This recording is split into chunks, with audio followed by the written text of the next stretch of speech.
Listo. Todo Bien, tuyo, María. muchas gracias. Bueno, lo que estoy voy a presentar hoy está relacionado con proyectos de investigación que que está realizando a lo largo de estos últimos años. Por un lado, esto se está presentando en el marco del proyecto UBASID, representar el pathos, dinámicas emocionales y regulaciones afectivas en los testimonios literarios y iconográficos de la antigua Grecia. Parte de lo que estoy presentando también es resultado de un PIP CONICET del 2017 al 2020, que era Palabras, Cuerpos, Objetos, Soportes discursivos y materiales de las emociones en la comedia griega. Y por último, también esto se presenta en el marco de mi beca postdoctoral CONICET, que justamente tiene que ver con el origen del proceso de estereotipo del que fueron objeto los demagogoi en el siglo V y en el siglo IV. Me gustaría realizar dos aclaraciones antes de empezar de lleno con el tema, que tienen que ver, por un lado, con la demagogía y con la emoción, porque son conceptos que no están libres de disputas. ¿Qué es la demagogía? Bueno, se ha discutido muchísimo y se podría, digamos, en general se podrían organizar las posturas en cuatro. Unos que consideran que los vocablos de la demagogía, es decir, demagogos, demagogía, demagogicos, demagogein, ¿sí? El verbo, el adjetivo y los dos sustantivos, el abstracto y el concreto. Este campo léxico, bueno, en su origen serían neutros. Otros piensan que en realidad hay un sentido negativo o al menos cierta valoración desde los orígenes. Otros piensan que la connotación peyorativa empezó con Aristóteles con la política, pero en general tienen como una postura ambigua con los testimonios anteriores, porque piensan que política es del siglo IV, de mediados del siglo IV, y hay testimonios desde el siglo V, desde el último cuarto del siglo V. Y después hay un último grupo que plantea la posibilidad de una coexistencia entre un sentido positivo y uno negativo, o entre un sentido neutro y otro negativo. Lo cierto es que, según nuestros testimonios, el campo léxico parece emerger en el último cuarto del siglo V y lo encontramos en Aristófanes y en Tucídides en ese siglo. Los testimonios lisíacos de Lisias, los que vamos a hablar un poco también sobre ellos, son bastante cercanos a la fecha. Se puede deducir por Aristófanes y por Tucídides que se trata de un tipo de liderazgo que tiene por objeto al demos, entendido no como el cuerpo ciudadano en su totalidad, sino en un sentido socioeconómico como las clases bajas. Es claro que el sentido que adopta demos termina influyendo en cómo se puede entender demagogía, demagogicos, demagogos, etc. Esto para hablar mínimamente sobre la demagogía. Después están las emociones. En las últimas décadas se ha dado lo que se llama un giro afectivo para dar cuenta del interés creciente de distintas disciplinas por el estudio de las emociones. Estamos pensando en la antropología, en la historia, en la psicología, en el derecho, y los estudios clásicos no, digamos, no han sido la excepción. Desde los últimos más o menos 20 años más o menos, ha habido una proliferación de trabajos sobre las emociones en la antigüedad. Y como bien les decía al principio, la palabra emoción tiene digamos, es centro de disputas para ver qué se entiende por emoción. Y me gustaría retomar la definición de Stearns and Stearns, que dicen que es un complejo conjunto de interacciones entre factores subjetivos y objetivos, mediados a través de sistemas neuronales y u hormonales que provocan sentimientos, experiencias afectivas de placer o displacer, y también procesos cognitivos en relación con la valoración de la experiencia. Las emociones dan lugar a ajustes fisiológicos de las condiciones que ha provocado la respuesta y a menudo a un comportamiento expresivo y adaptativo. Entonces, es interesante porque tenemos un componente cognitivo y no solamente fisiológico, porque en general se solía relacionar las emociones con el ponerse, no sé, colorado o pálido, ese tipo de cosas, que son todas expresiones fisiológicas, sino que también hay un componente cognitivo, es decir, hay una evaluación con respecto a una situación, ¿no? Por otra parte, el construccionismo social propone que los pases y sus expresiones son construidas en la sociedad en la que éstas operan. cada cultura tiene sus propias reglas de sentimientos y comportamiento, y para eso me gustaría retomar un concepto de Rosenbein, que es el de comunidades emocionales, ¿no? Las comunidades emocionales son grupos en los que la gente adhiere a las mismas normas de expresión emocional y valoran o no las mismas emociones o aquellas relacionadas. Es un grupo en el que la gente tiene apuestas, intereses y valores y fines comunes. Una comunidad política tiene varias comunidades emocionales, es decir, que no hay una coincidencia entre comunidad política y comunidad emocional. El objetivo de esta clase es ver cómo estos dos elementos, que son las emociones por un lado y la demagogia por el otro, que tienen una naturaleza dispar, ¿sí?, se vinculan. Durante los siglos, durante muchos siglos, las emociones fueron dejadas de lado en su oposición con la razón. Empero, con el giro afectivo, se reconoció que las emociones forman parte de nuestra vida cotidiana en general y en la política en particular. Rosenbein dice que las políticas no son sin emoción, ¿no? Politics is not unemotional. Y un ejemplo de eso, por ejemplo, es el trabajo de Martha Nussbaum, que plantea justamente el amor, por ejemplo, como una emoción política. La exposición va a estar organizada en dos grandes partes. Por un lado, me interesa ver cómo las emociones influyen en el sentido del vocablo demagogos en dos discursos, que son dos discursos escritos por Lisias. Y en segundo momento voy a trabajar las emociones que parecen despertar los demagogoi en dos géneros distintos, pero que coinciden en ser nuestros primeros testimonios del campo léxico, que son la comedia de Aristófanes y la obra historiográfica de Tucídides. Bien, entonces, primero, ¿cómo las emociones influyen en el sentido? Hacia finales del siglo V y comienzos del siguiente, Lisias comienza a trabajar como logógrafo, es decir, empieza a escribir discursos para otras personas, porque además piensen que Lisias era meticos, es decir, que no podía participar, por ejemplo, de la asamblea o del consejo. En su producción encontramos dos pasajes en dos discursos menores en donde el orador recurre al campo léxico de mencionado. Lisias 25 es una apología de un ciudadano que habría pertenecido en Atenas durante el gobierno de los 30, es decir, que debe defenderse de su supuesta orientación oligárquica, aun cuando eso estuviera prohibido por la amnistía del 403.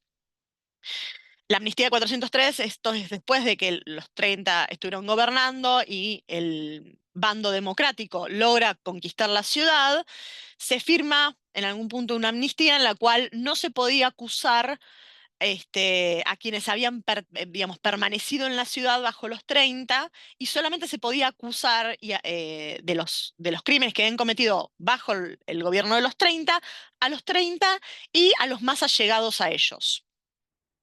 En cambio, Lisias 27 se refiere a un caso de malversación de fondos, quizás de una embajada encabezada por el acusado Epícrates.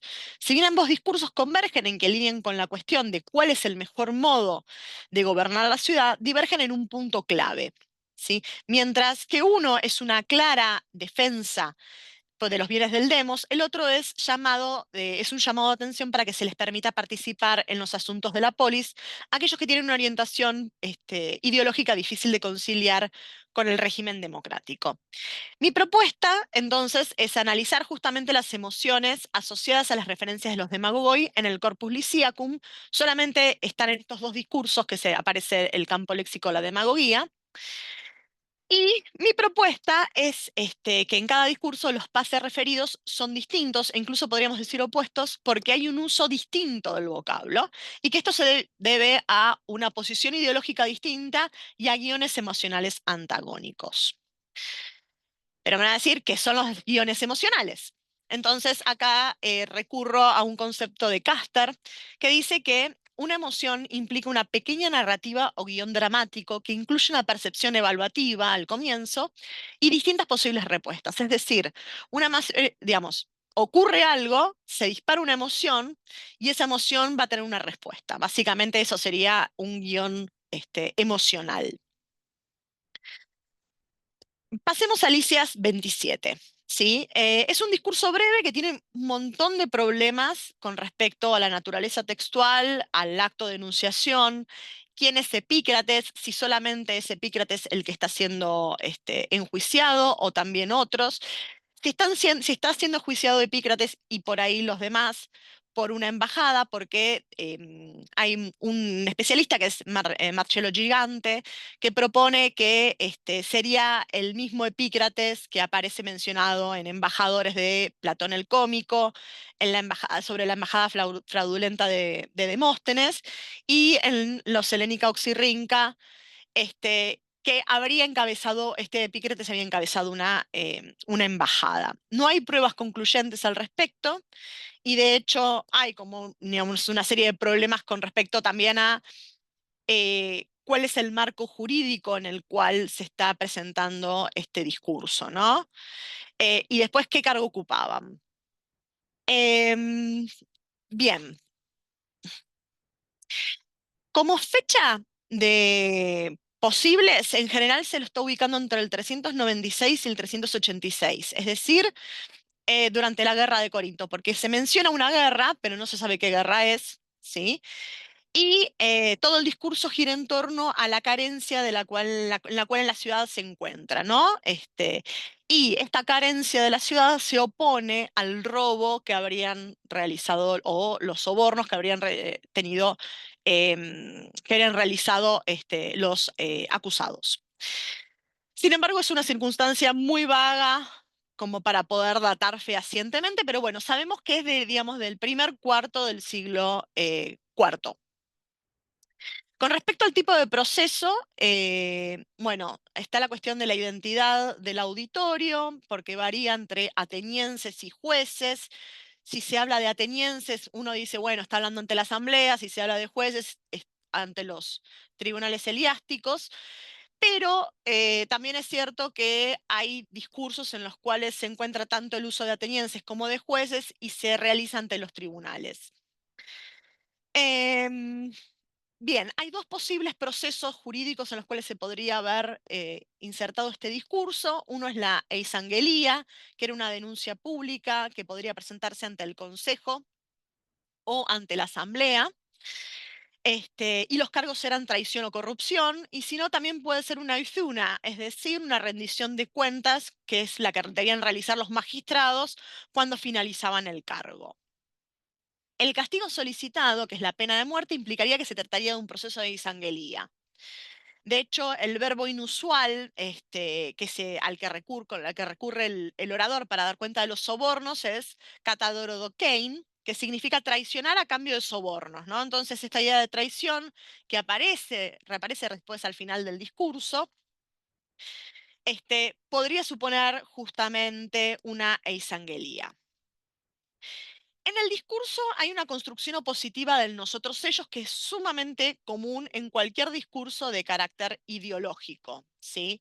Y también del discurso forense.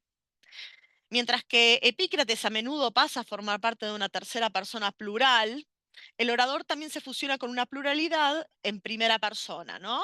Que tiene que ver que pueden ser o todos los participantes de la enunciación, es decir, quienes están realizando la acusación, los acusadores o la comunidad toda. En relación con las emociones, Lisias 27 es un discurso plagado de ellas. Vamos, fíjense que tenemos la orgué, la helios, exos, aisiune, zonos y deos, ¿sí? Está lleno de emociones. Sin embargo, me quiero abocar a aquellas que están asociadas directamente al uso del vocablo demagogos. Entonces va a decir el orador. En efecto, estos en la guerra de pobres que eran, han devenido ricos a partir de los bienes de ustedes. Pero ustedes se han vuelto pobres por culpa de estos. Y sin embargo, estas cosas no son propias de buenos demagogoi, el apropiarse en medio de sus desgracias de los bienes de ustedes, sino el entregar los propios a ustedes. Y en verdad llegamos a tal punto que los que anteriormente, en tiempos de paz, ni siquiera podían alimentarse a sí mismos, ahora les pagan tributos de guerra a ustedes y son coreos y habitan grandes casas. Dos son las cuestiones que llaman la atención. Por un lado, el sustantivo demagogos aparece acompañado por un adjetivo que funciona como subjetivema volativo axiológico positivo.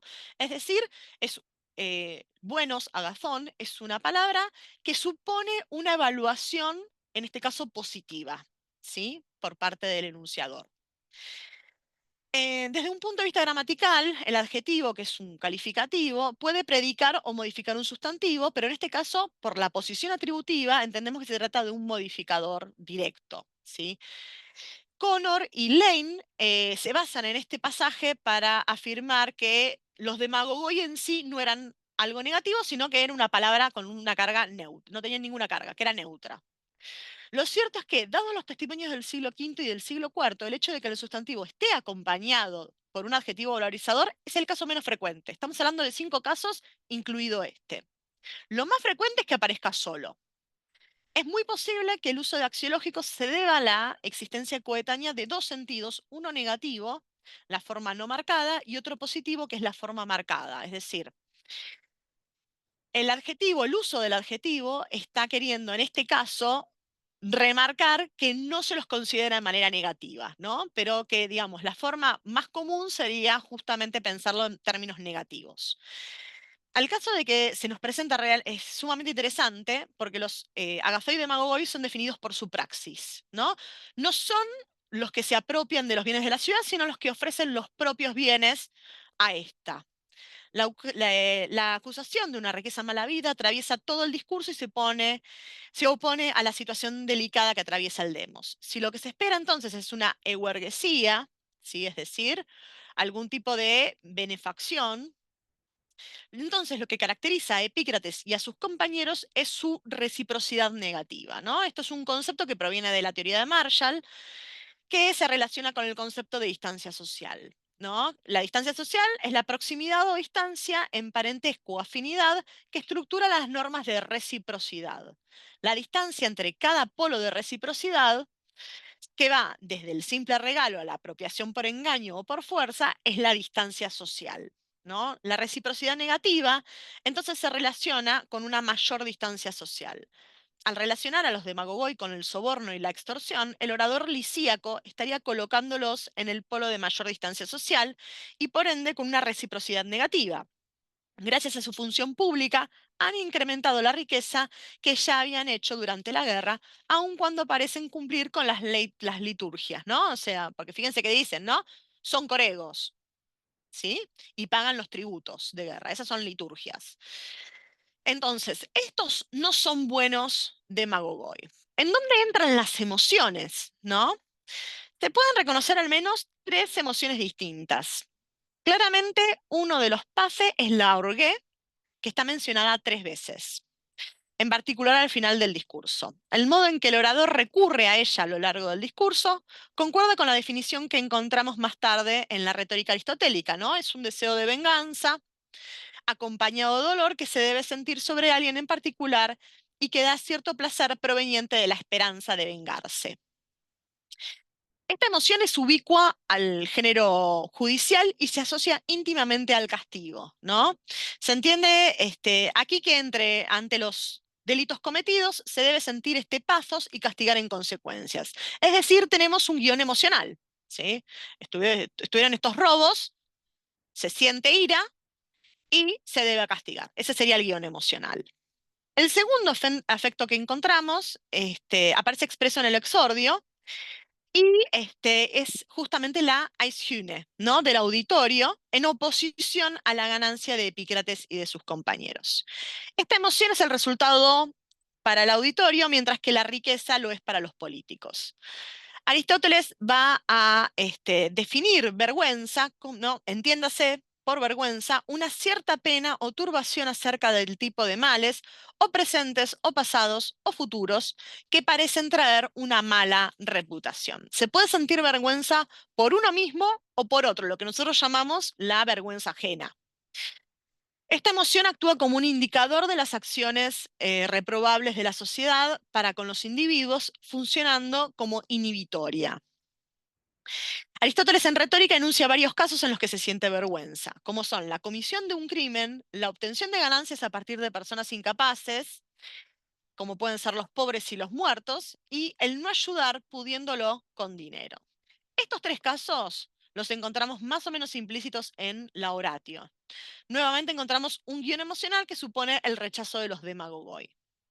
Hasta aquí las emociones negativas asociadas a los demagogoi que no son agazoi, es decir, que no son buenos, y que el orador busca provocar en su auditorio para que decidan darle la pena de muerte, por lo menos a Epícrates, sino también a sus compañeros. Em, Al estudiar el pathos, Plantin afirma que el discurso argumentativo funda un deber creer X, un deber hacer Y, y a causa de X, y un deber experimentar. El autor sostiene que hay argumentación de una emoción cuando la cuestión que emerge de la confrontación discursiva se apoya sobre una emoción y los discursos construidos como respuestas se proponen legitimar una emoción. En el presente caso, se argumenta que los ilícitos tuvieron lugar, los cuales provocan la ira y la vergüenza, y por ende deben ser castigados con la pena de muerte. Pero es posible reconocer un tercer afecto implícito asociado al sintagma agathoi-demagogoi, que es lo que Constant va a llamar gratitud, gratitude. ¿Sí? Este paso también es tratado por Aristóteles en retórica y lo llama literalmente tener gratitud, ¿no? Harin ejusi. Constant distingue, bueno, esta locución de otras como es hacer un favor, y Aristóteles sostiene que quien se siente agradecido es quien estuvo necesitado y recibió ayuda de alguien. Es decir, una persona tiene una carencia y otro lo o la asiste. De manera semejante, afirma la retórica a Alejandro, ¿no? Y se siente agradecimiento con aquellos gracias a los cuales se cree en contra de lo que conviene, que nos han hecho, hacen o irán a hacer algún bien, ellos mismos o sus amigos, a nosotros mismos o a por los que nos preocupamos. Cuando hablé de vergüenza, se vio que una de las causales de sentir dicho pathos era el no ayudar pudiéndolo. Y esto es lo que el orador acusa a Epícrates y a sus compañeros, no solo de robar, sino también de no entregar los bienes propios a ustedes. Cuando el demo se encuentra en una situación de carencia, dándose así las tres causales que citamos de la vergüenza aristotélica. Se entiende por el contrario que los agazoi de Magogoi son aquellos que dan sus bienes cuando hay carencia y esto ocasiona que el pueblo se sienta agradecido por ello. El agradecimiento, dice Constant, era un afecto vital para una sociedad que se fundaba en la competencia y en la reciprocidad. En retórica, Aristóteles recomienda modos de producir Haris en la audiencia y Constant afirma que este recordatorio busca mostrar que su riqueza ha sido utilizada de manera adecuada y para el bienestar público.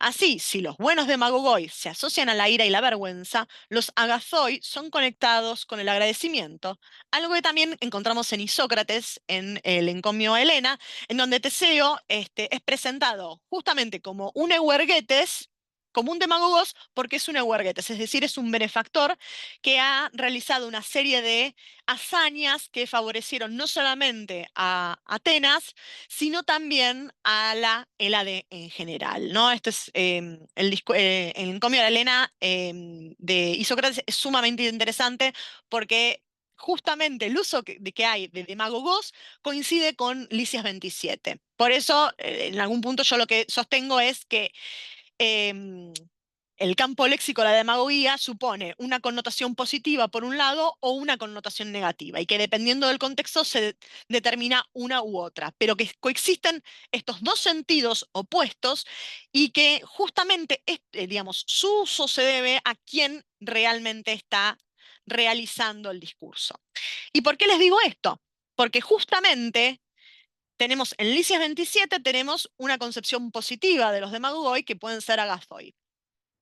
¿Qué pasa con Licias 25, donde el que pronuncia el discurso es o un oligarca o alguien que por lo menos se quedó en la ciudad durante el gobierno de los 30, ¿no? El discurso conocido como apología o apología habría sido pronunciado alrededor del 400 antes de nuestra era por un oligarca o al menos un simpatizante de la oligarquía que permaneció en Atenas durante el gobierno de los 30 y que ahora debe responder por ello en lo que parece ser un juicio por doquimasía. La doquimasía era un tipo de proceso que era, digamos, era un examen previo por el que tenían que pasar todos los que habían sido electos magistrados, ¿sí? No tenía que ver necesariamente con una cuestión de aptitudes, sino si era un ciudadano, si sus padres eran ciudadanos y ese tipo de cuestiones. Pero bueno, aparentemente acá los acusadores de este oligarca eh, habrían cargado las tintas con que él se había quedado en la ciudad. Lo que resulta interesante de este texto es que convierte su defensa en un discurso deliberativo sobre lo que hay que hacer para que la democracia prevalezca. Es decir, hay un entrecruzamiento entre el discurso deliberativo y el discurso judicial, que son dos de los tres tipos de discursos que Aristóteles reconoce en su retórica. En el marco de esta explicación, que el rétor menciona una serie de figuras políticas y recurre al campo de la demagogia, la tesis principal que va a presentar es que nadie es oligárquico o democrático por naturaleza, sino que cada uno preferiría establecer el tipo de gobierno que le sea más beneficioso para él, ¿no? Entonces, básicamente, no hay convicciones políticas. Acá lo único que hay es interés. Dentro de este argumento, el oligarca sostiene, y este es el pasaje que tienen acá en el PowerPoint. Vean, pues, jueces, con respecto a los líderes de ambos tipos de gobierno, ¿cuántas veces cambiaron? ¿Acaso Frínico y Pisandro y los demagogoi que los acompañaban a aquellos, después de que les hicieron muchos males a ustedes, no establecieron la primera oligarquía porque temían el castigo causa de estos delitos, pero muchos de los 400 no regresaron junto con los del Pireo y algunos de los que exiliaron a aquellos de nuevo no se hicieron a sí mismos de los 30? ¿Y quiénes son de los que se registraron para el Eleusis? Tras marchar con ustedes, sitiaron a sus compañeros. Ciertamente no es difícil, jueces, percibir que las diferencias con respecto a unos y a otros no son acerca del sistema de gobierno, sino por lo que le conviene a cada uno de modo privado. Bueno, acá básicamente lo que está recurriendo es a dos momentos de la historia ateniense, que son, por un lado, el gobierno de los 400 en el 411 y después el gobierno de los 30 en el 404. Y cómo estos dos golpes oligárquicos fueron arremetidos después por una fuerza democrática que terminó tomando la ciudad de una u otra manera, ¿no? Entonces, básicamente, acá lo que está diciendo es que los bandos no se fundan en convicciones, sino básicamente en el interés de cada uno de los individuos, ¿no? Entonces todo pasa por los individuos. El primer punto que nos atañe es que el orador recurre a una serie de ejempla para ilustrar su tesis, entre los cuales incluye a Pisandro, a Frínico y otros demagogoi. Tal como se presenta, se trataría de líderes considerados democráticos que luego apoyaron el golpe oligárquico del 411. Smith sostiene que meta, fíjense que tienen acá la preposición, ¿sí? Meta se refiere a la participación o comunidad de acción, ¿no? Entonces, esto quiere decir que Pisandro y Frínico eran también demagogoi. Es interesante que a esto se les adjudique el miedo al castigo por su propio accionar, y es este temor lo que los lleva a que quieran derrocar la democracia y establecer una oligarquía. Se ha discutido el sentido acerca del vocablo, pero queda claro por el contexto que no puede tratarse de otra que de un subjetivo axiológico desvalorizador, es decir, una palabra con una carga peyorativa o negativa.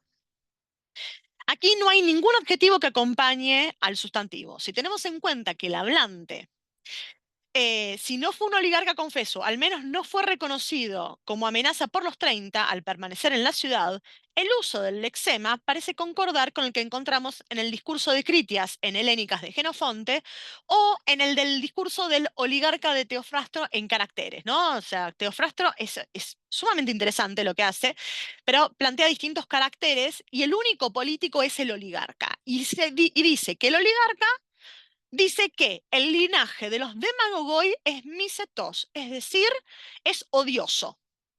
¿Sí? Entonces, podríamos llegar a pensar que hay un vínculo de la palabra demagogos desde digamos, los oligarcas, entre comillas, pensado en términos negativos y asociado a una emoción que supone rechazo, ¿sí?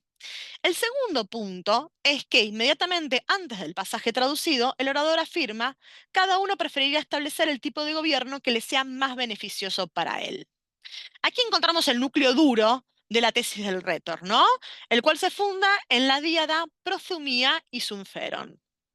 Es decir, la preferencia, el deseo por algo y lo que es conveniente. A primera vista, las emociones mencionadas son el deos, la orgué, la elpis, el misos, la pistis y la aisune.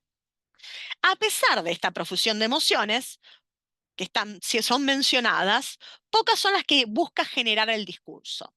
Al contrario, la intención en realidad es conjurarlas o más bien un describir un tiempo pasado, ¿no? El miedo es el que llevó a los cambios de régimen, rechaza el odio y la ira hacia quienes permanecieron en la ciudad sin hacer ningún mal.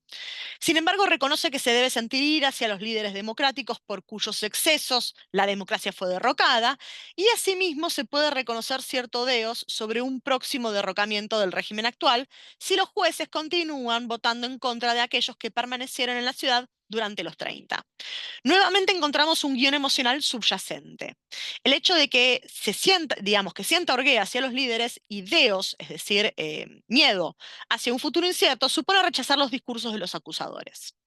Sin embargo, considero que hay otra emoción presente en la oratio, muy importante a nivel argumentativo, y tiene que ver con esto. Si uno lee detenidamente el discurso, hay una preponderancia de las palabras cuya raíz es thumos, ¿no? El thumos en Homero era el asiento de las emociones. Y el tema que predomina es es decir, de epithumia, ¿sí? Que suele dar cuenta del deseo sexual, pero también del político. Es el discurso lisíaco con la mayor cantidad de instancias de este tema. La repetición de epifemia, su asociación con la búsqueda del interés privado y los excesos durante la democracia atraviesan todo el texto y resultan claves para el argumento del orador. ¿Por qué? Porque lo que está buscando es romper el vínculo entre el demos corporizado por el conjunto de jueces y por los demagogoi. Si bien Platón recurre al campo léxico de la epifumía para dar cuenta de la parte apetitiva del alma, Aristóteles la incluye dentro de las listas de Pace en Ética Nicómaco, no en retórica. No dice que junto con la orgía y el misos son los que mueven a la acción. La cuestión es si para Lisias 25 puede haberse tratado también de una emoción, ¿no? En el caso, por ejemplo, en Tucídides, la epifumía y el eros son los que fueron los motores de la expedición a Sicilia. Pero lo cierto es que no hay un uso uniforme, yo les digo, para Platón no es una emoción, para Aristóteles sí. Uaj, cuando está analizando a Tucídides, introduce la epifemia al hablar de la psicología de la acción y considera que en el episodio del debate en torno a la invasión a Sicilia, se ve claramente el carácter peligroso de los deseos sin una reflexión previa. Es decir, para Uaj, en Tucídides, la epifemia no tendría una reflexión previa. La cuestión es, ¿esto pasa en Lisias 25? No parece ser el caso. El cambio de gobierno responde al beneficio y la conveniencia, es decir, hay un cálculo previo. Los demagogoi temen el castigo debido a sus excesos y por eso alimentan y alientan el cambio de politeia.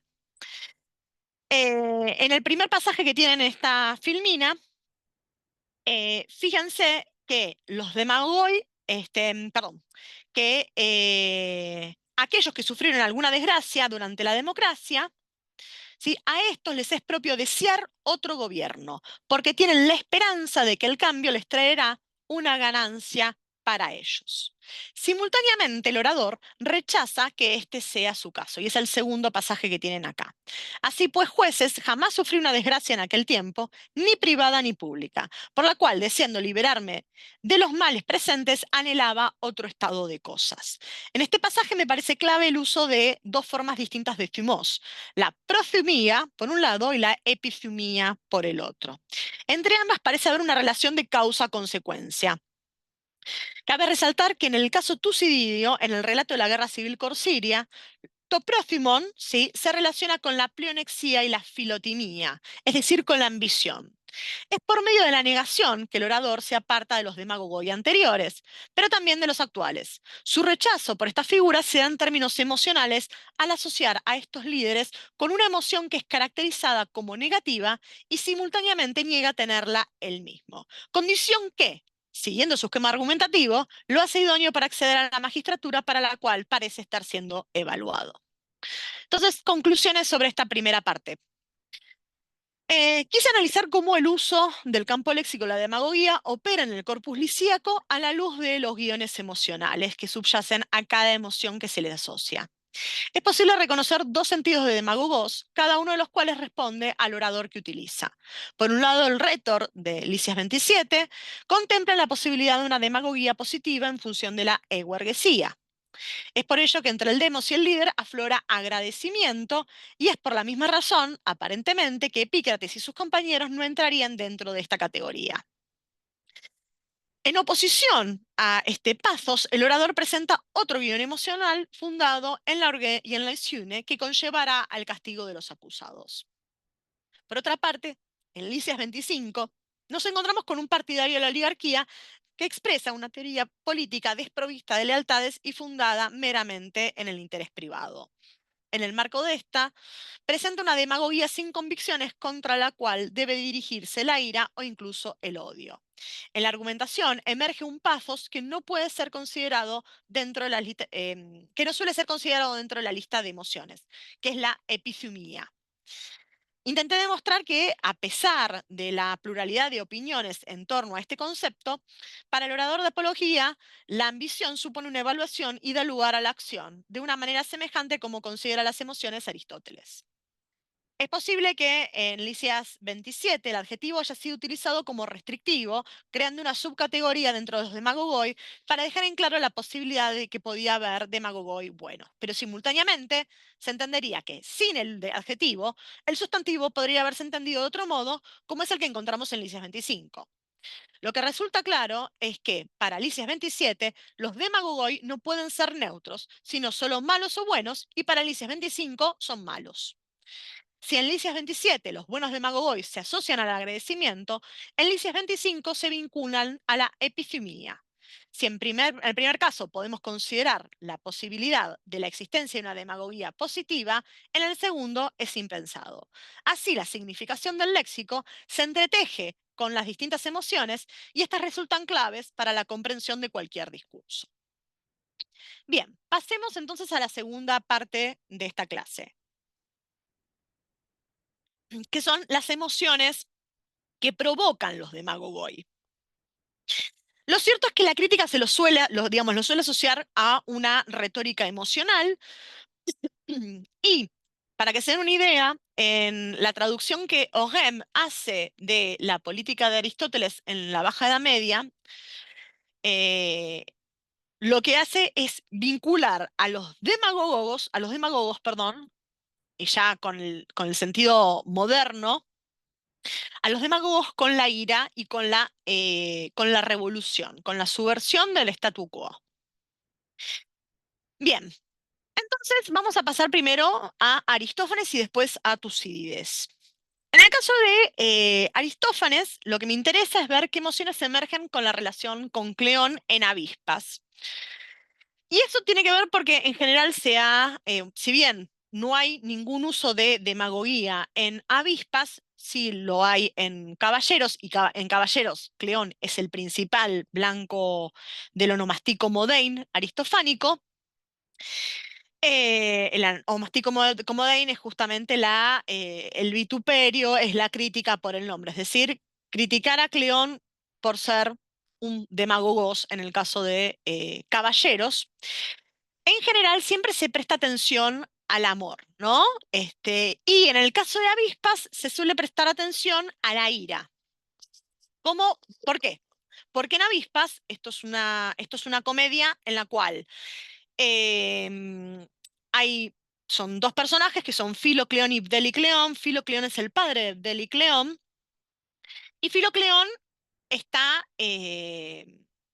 obsesionado con ser juez, ¿no? Entonces quiere ser juez todo el tiempo, quiere estar enjuiciando todo el tiempo. El coro de avispas son jueces disfrazados de avispas, por eso se llama avispas, pero son jueces. Y toda la comedia es Filocleón queriendo escaparse de la casa porque Delicleón se lo impide, le impide salir de la casa para que salga a juzgar porque siente que hace mal.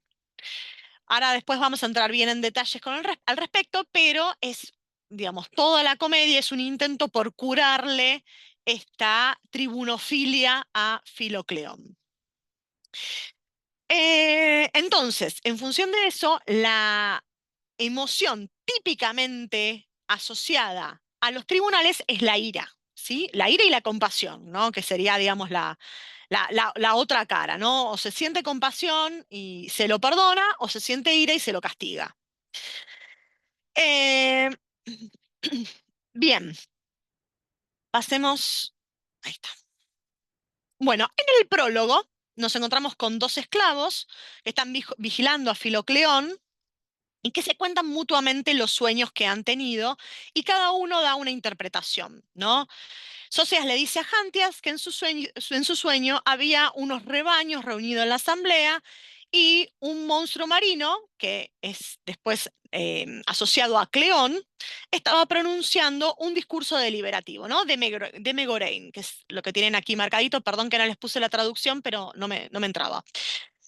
Em, Bien, la animalización del pueblo en ovejas suele entenderse porque son fácilmente arreadas. Aquí entonces lo que subyace es el topos de la asamblea que tiene la tendencia a tomar malas decisiones a causa de los líderes que la engañan. La presencia de ovejas nos haría pensar que vamos a tener un perro pastor, sin embargo, lo que tenemos es un monstruo marino trágalo todo, ¿no? Falaina pandoqueutrea. Esta animalización connota un rasgo claro que es la voracidad del político. Y la voracidad del político se suele relacionar con el robo o con los sobornos, tanto en caballeros como en avispas. Asimismo, se le suma la voz, que es una voz de jabalina vendida, ¿no? Lo tienen acá, ponen en Pepremenes Hugos. Y de este modo el discurso aparece como el instrumento con el que el redil es manejado. Pero tiene un efecto particular, que es el segundo pasajecito, este que tienen acá en la filmina, ¿no? Inmediatamente el repulsivo monstruo marino pesa grasa de buey con una balanza, dice Socias. Y Hantias le responde, ay de mí desdichado, quiere dividir al pueblo.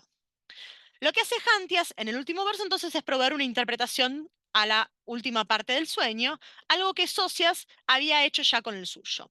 Aquí encontramos un doble juego de palabras. Por un lado tenemos la dupla giste, ¿sí? Que la tienen aquí, que es pesaba, y distanai, ¿sí? Que es dividir, en donde el formante común es el verbo gistanai.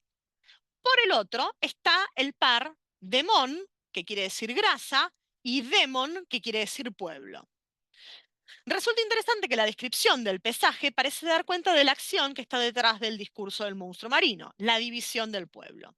Esta denuncia no es nueva, ya apareció en Caballeros cuando decía que Cleón construía muros entre los atenienses. Si bien no aparece ninguna emoción explícita en este pasaje, podemos reconocer por medio del enunciado exclamativo de sorpresa de Hantias que el quehacer del monstruo marino es valorado negativamente. Esta modalidad, ¿sí? Exterioriza una emoción fuerte por parte del hablante, ¿no? Esta modalidad exclamativa. La presencia de Ilaios, esperen que lo perdí de vista, acá está. De Ilaios, perdón, expresa autocompasión y o consternación patética. Esto es una reacción que, ante el quehacer del monstruo, pero supone una evaluación por parte del esclavo, confirmando el abordaje cognitivo de las emociones.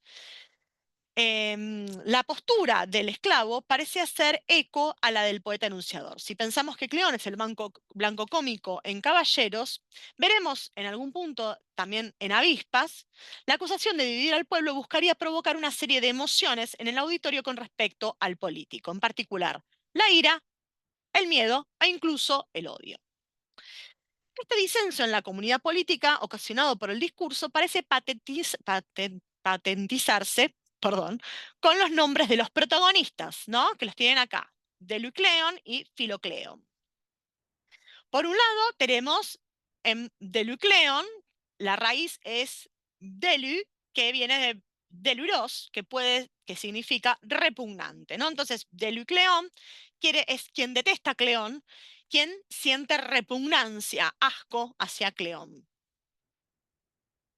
En el caso de Filocleón, tenemos la raíz de Philein, que es amar, ¿no? Entonces, cada uno está asociado a dos emociones distintas y en algún punto antagónicas. Mientras que el padre tiene un vínculo emocional en términos de amor, el hijo lo tiene en función de la repugnancia. La filía, según Aristóteles, es el desearle a alguien las cosas que uno considera buenas. Supone cierta reciprocidad y es filos el que ama y el que es amado de vuelta. Y aman, dice Aristóteles, a los que han hecho bien, y de hecho es el caso en avispas. Sin embargo, es preciso recordar que en el siglo V esta retórica del amor se apropió conscientemente, la retórica ateniense se apropió conscientemente de este tipo digamos, pathos. En esta girita resalta el hecho de hacer bien y nos dará pie a pensar que podemos relacionarlos con la figura de un ewergete, es decir, un benefactor. Palabra que dar cuenta del individuo que contribuye de algún modo a la comunidad. Ahora bien, en otro lugar argumenté sobre un discurso evergético por parte del demagogos cuando es reconocible en las comparaciones que Paflagonio, que es la máscara de Cleón en Caballeros, se compara con un perro guardián del demos, es decir, protector, y con una prostituta en el sentido de hacerle bien a la ciudad. Acá me quiero centrar en la relación entre los jueces y Cleón, que puede ser pensada en términos de filia desde la perspectiva de Filo-Cleón y al principio del coro de avispas, pero después, desde el punto de vista de Del y Cleón, se trataría de una relación de dependencia y no de amor. Y en dicha contraposición, las emociones van a estar a flor de piel. ¿Se puede reconocer la filía en la relación entre Filocleón y los jueces?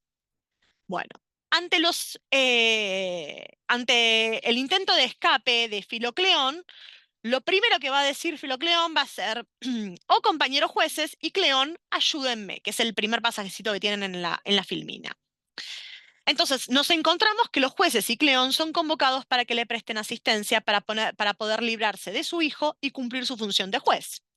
Resulta interesante que este pedido de ayuda es efectivo a medias, porque si bien pocos versos después aparece el coro, no aparece Cleón. De hecho, es muy interesante porque Cleón es mencionado constantemente y solamente va a aparecer una máscara de Cleón hacia la segunda parte de la comedia y en forma de un perro acusador, porque la manera que tiene de calmarle la tribunofilia a su padre, Delicleón lo que hace es organizar un juicio casero donde se acusa a un perro de haberse robado un queso siciliano, que si no leyeron Avispas, realmente se las recomiendo porque para mí, junto con Caballeros, son las dos mejores comedias de Aristófanes, son sumamente actuales en un montón de cuestiones y la escena del juicio de los perros no tiene desperdicio. En este verso nos encontramos entonces que los jueces y Cleón son convocados para que le presten asistencia para poder librarse de su hijo y cumplir la función de juez. Resulta interesante que este pedido de ayuda entonces es efectivo a medias. El hijo de Cleneto va a ser mencionado nuevamente, que es el segundo pasaje que tienen. Pero apurémonos, señores, porque ahora van a estar Laques, va a estar Laques. Y todos dicen que él tiene un depósito de riquezas. Por eso ayer Cleón, el protector nuestro, nos ordenó que lleguemos en hora con una triple ración de maliciosa ira contra aquel para que lo castiguemos por haber cometido un delito. Entonces acá tenemos a Cleón presentado como protector, ¿no? Fíjense que dice que demon, que es una función que el mismo Filocleón reconoce que tiene, sí, tal como vimos recientemente, lo convoca para que lo asista y lo libere del hijo, ¿no? Sin embargo, esta relación de protección parece suponer otra. La clave está en el verbo efienai, ¿sí? Que lo tienen acá en naranjita. Si Cleón protege a los jueces, también les ordena a quién castigar. Y es justamente aquí donde encontramos una comunidad emocional en los términos de Rosenbein. Y vamos a suponer también una comunidad emocional antagónica. Si las raciones de 3 días era lo que se les pedía a los soldados que habían sido convocados en la leva, lo que les ordena el político es reunir ira. Esto supone que la relación entre los jueces y Cleón es análoga a la de un general con sus soldados. Por otra parte, está la maliciosa ira, ¿no? Avispas es, según Buis, la comedia de la orguée. Y porque en el centro de la crítica están los tribunales y el papel de los jueces. De hecho, el vínculo entre la emoción y el castigo se ve realzado por la caracterización de Filocleón y de los jueces, que son difíciles, afilados, inflexibles y severos.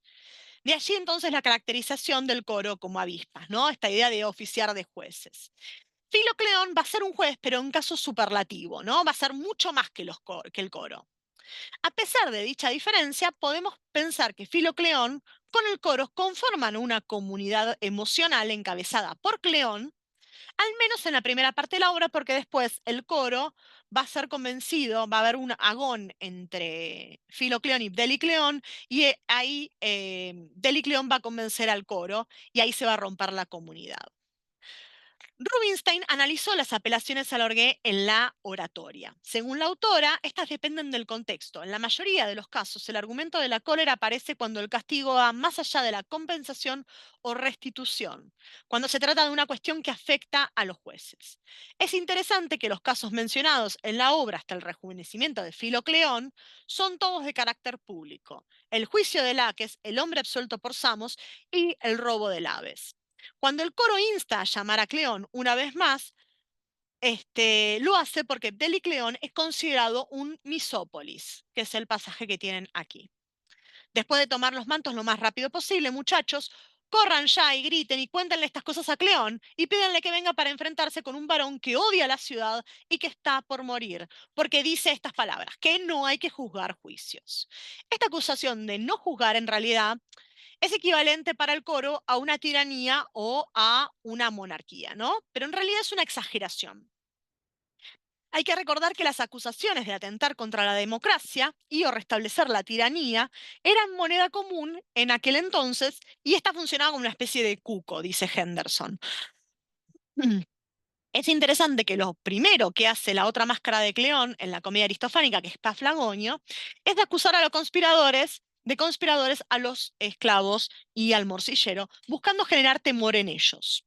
Ciertamente los tribunales populares y la posibilidad de realizar acusaciones eran un rasgo clave de la democracia ateniense, pero Delicleón tiene como objetivo calmar la tribunofilia de su padre.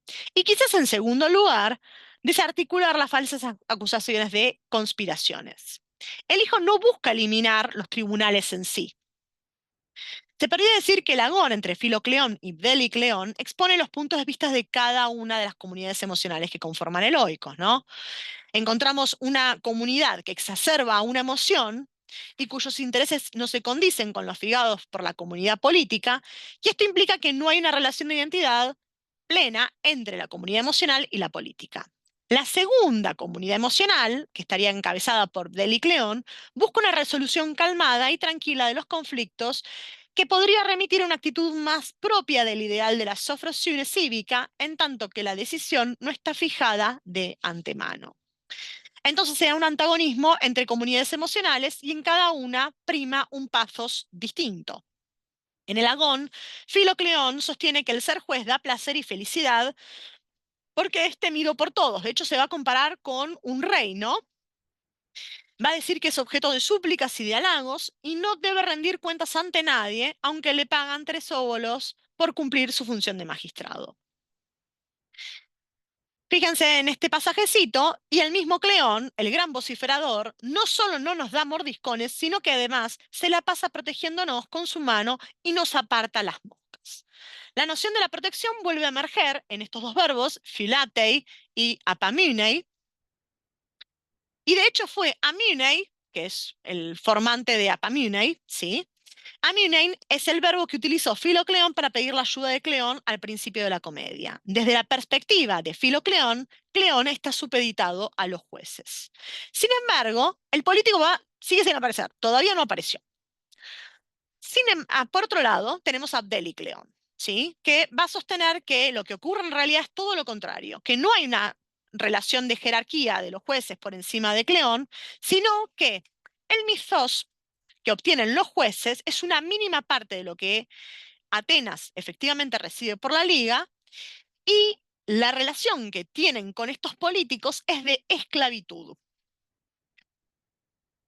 Fíjense en este pasaje, ¿no? En efecto, considera que aun cuando es posible para ti Y todos estos que sean ricos, no sé cómo ha sido cercado por aquellos que dicen que siempre anteponen el pueblo al resto. Y tú, que dominas la mayoría de las ciudades desde el Ponto hasta el Sardes, no sacas provecho más que de esta miseria de salario que obtienes y que siempre te destilan de a poco como si fuera aceite, ya que quieren que seas pobre. Y eso a causa de lo que te voy a decir. Para que conozcas al domador y cuando ese te arroje a la presa como un perro sobre alguno de sus enemigos, te lances contra estos salvajemente.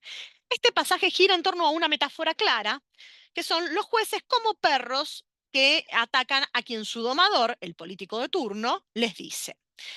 Resalta el uso de verbos pertenecientes a la cinegética, ¿sí? Cuyo preverbio siempre es epi, una preposición que supone estar encima y que puede apuntar a la presión que ejercen.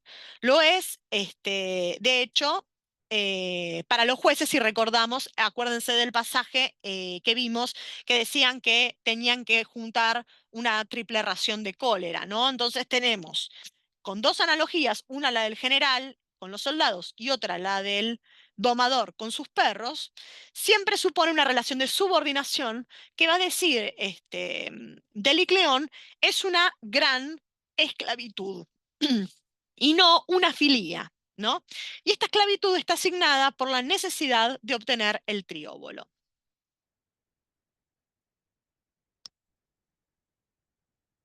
En este pasaje, este primer pasaje que tenemos acá en la filmina, dice Delicleón, cada vez que te dice que vayas temprano para jugar en hora, porque si alguno de ustedes llegara después de la señal, no le será entregado el trióbolo. Él, en cambio, se lleva su dracma de acusador, aunque llegue tarde.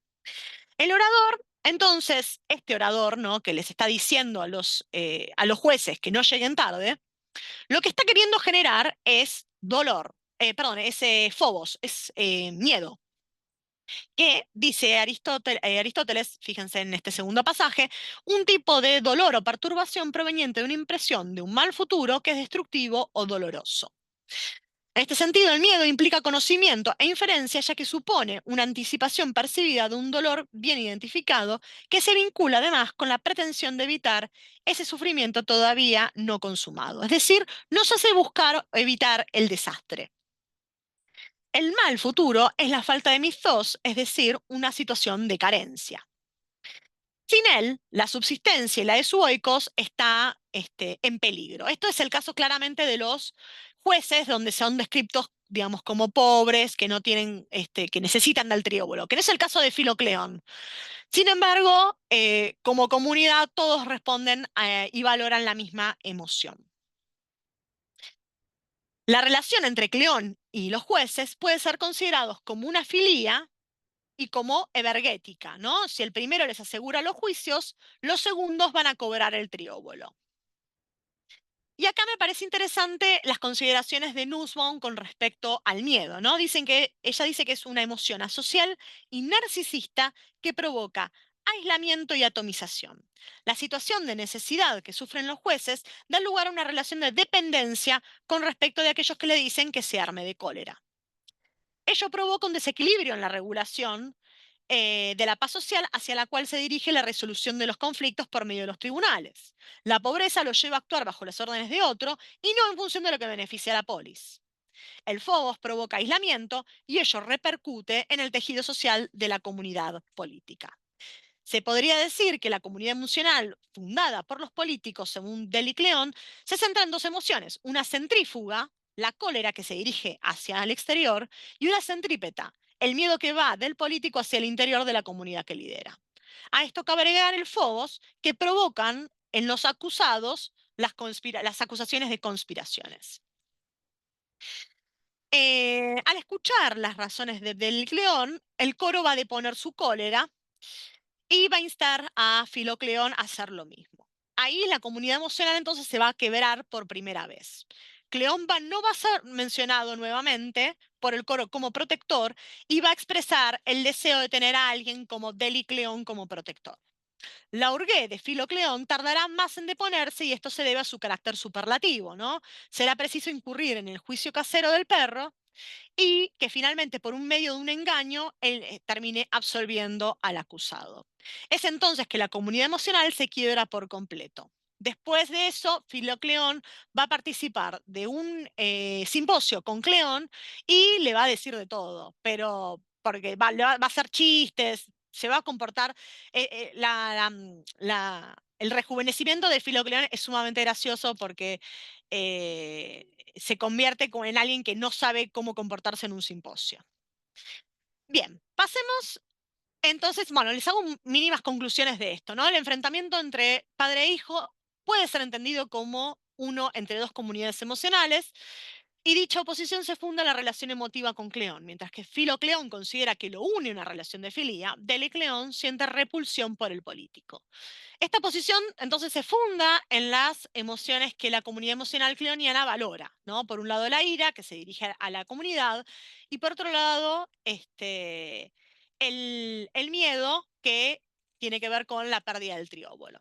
El enfrentamiento entre padre e hijo en el seno de Loicos lo que estaría haciendo es poner en evidencia esa división que se estaba dando en el demos, según lo que había contado en el sueño el esclavo al principio de la comedia. Pasemos a Tucídides, ya falta poco. Aviso que Tucídides es más cortito. Bien, dos son los políticos que son asociados a la demagogia en la obra Tucididia, que son Cleón por un lado y Andrócles. Y vamos a ver que están vinculados con dos emociones que son la ira y el miedo, que son las mismas emociones que están asociadas a Cleón en la comedia que vimos. Vamos a ver también que ambos van a apelar a una gestión emocional determinada, ¿no? Entonces, mi interés tiene que ver con los PAFE que están provocando los discursos tanto de Cleón como Andrócles y la gestión emocional que suponen y cómo esto se opone a Pericles, porque Pericles es en algún punto alabado por Tucídides en 265, que es cuando realiza, justo después del segundo discurso de la Asamblea. Después de eso Pericles muere y no vuelve a aparecer en las historias. Y Tucídides en 265 va a hacer un elogio de Pericles y una crítica a los políticos postpericleanos. Entonces, me gustaría partir de la gestión emocional que realiza Pericles, ¿no? Así pues, cuando los veía en algo confiados con insolencia y en un momento inoportuno, los atemorizaba hablándoles hasta que tuvieran miedo. Y cuando los veía que sentían temor sin razón, restauraba su confianza de nuevo. Entonces, lo que podemos ver es que, según este pasaje, el Admeónida funciona como un contrapeso del sentir popular, ¿no? En cambio, los sucesores, vamos a ver, se distancian justamente de él porque lo que hacen es construir otro tipo de comunidad emocional, ¿no? En donde van a valorar las mismas emociones que el mismo demo ya siente y las van a fomentar o van a generar emociones que son negativas para la polis. Vamos a pasar primero a la ira y a la ira en el discurso de Cleón. El episodio de Mitilene relata la sublevación de una de las aliadas de Atenas en la Liga de Delos. Era una de las pocas, Mitilene era una de las pocas ciudades que eran aliadas, es decir, que participaban con hombres y con barcos a la Liga en general. Las demás ciudades de la Liga lo que hacían era entregar un tributo que de hecho se presentaba en las Dionisias, en las grandes Dionisias, en el teatro. Y bueno, lo que termina pasando es que se subleva Mitilene, se asocia, se alía con los espartanos. La idea era que los espartanos atacaran a Atenas en el momento en que ellos se sublevaban. Sin embargo, Atenas logra revertir la situación y recupera el control de la ciudad. La antilogía de Mitilene, que es digamos, incluye el discurso de Cleón, un discurso en estilo directo. La antilogía de Mitilene tiene el discurso de Cleón y el discurso de Diodoto, que son dos discursos antagónicos. Por eso es una antilogía, que es una figura, digamos, que estaba asociada a la retórica protagórica. Cleón lo que va a hacer es defender que hay que matar a todos los hombres y esclavizar a las mujeres y niños. En cambio de Otto va a decir, no, hay que castigar solamente a los culpables, que son los que depusieron, digamos, se asociaron o se aliaron a los espartanos y que son los oligarcas. Porque dice, el demos entregó la ciudad. Lo cierto es que el demos entregó la ciudad porque los oligarcas no les estaban entregando granos y tenían hambre. Entonces ellos le dijeron, o nos dan granos o entregamos la ciudad. Como no pasó eso, terminan entregando la ciudad a Atenas. Si atendemos a las referencias deícticas, es decir, estas referencias cuyos, digamos, referencia se carga en función del contexto, ¿sí? Sabemos quién es el nosotros porque sabemos quién lo está diciendo. Si atendemos a estas referencias deícticas del logos cleoniano, un rasgo que resalta es el nosotros inclusivo, es decir, un nosotros que incluye al auditorio. Este recurso suele coincidir con pasajes que poseen una alta carga de pasos. Fueron víctimas de los crímenes de los mitilenses, a pesar de que ellos los habían honrado, siendo aliados y no súbditos. Incluso buscaron destruirlos, aunque los atenienses no habían cometido ningún crimen. El Demos también participó de la revuelta y no se puso del lado de los atenienses. Y finalmente Nosotros pone en peligro sus propias vidas y bienes si no castiga a toda la ciudad, ya que dejarían vivos a sus propios enemigos. El énfasis sobre los enemigos o sobre sus aliados apunta a reforzar la cohesión del grupo ante una amenaza externa. En este sentido, Cleón destaca la posición que ocupaba Mitilene en el imperio en tanto aliada y no súbdita. Tenían su isla amurallada y naves propias, era independiente. La disociación de nociones entre defección y rebelión que realiza se funda en el argumento por la definición de esta última, y el rasgo que la caracteriza es justamente el haber sufrido algo violento. La rebelión encabezada por estos aliados resulta desde la perspectiva de Cleón completamente injustificada. No solo Atenas no violentó la polis aliada, sino que la honró. Esta descripción del crimen de los mitilenses pues se caracteriza por una alta carga patética. Ahora bien, ¿cuál es la emoción? ¿No?